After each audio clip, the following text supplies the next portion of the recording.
Welcome to Philippine TVET, Skills for Success.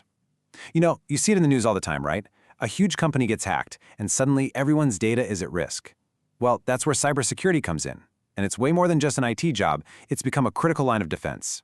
Today, we're going to break down the official TESDA Ethical Hacking Level 4 qualification. We're going to see how you can learn to think just like a hacker, so you can stop them in their tracks and build an incredible career doing it. So what does it really mean to be an ethical hacker, at least according to the official standards? The whole point of this qualification is perfectly summed up in its formal description, and this really sets the stage for everything you're about to learn. Okay, the key word that just jumps off the screen here is proactively. This isn't about damage control after a cyber attack.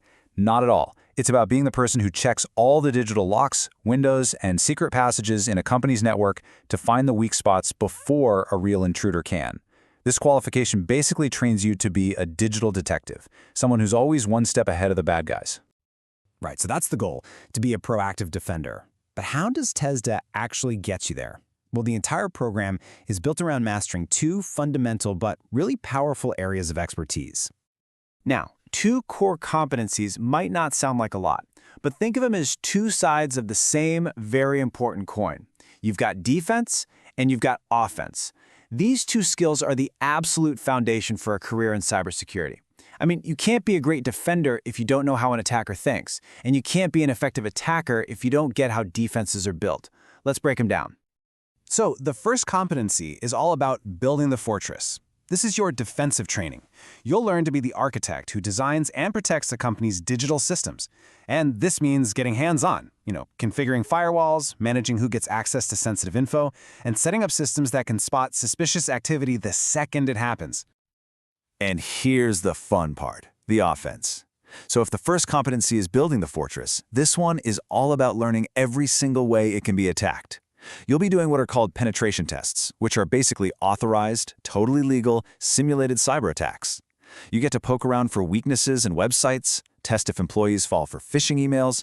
You're literally paid to think like a criminal, all so you can find and fix the security holes before they do. Okay, so once you've mastered both building the defenses and thinking like an attacker to test them, what does that make you?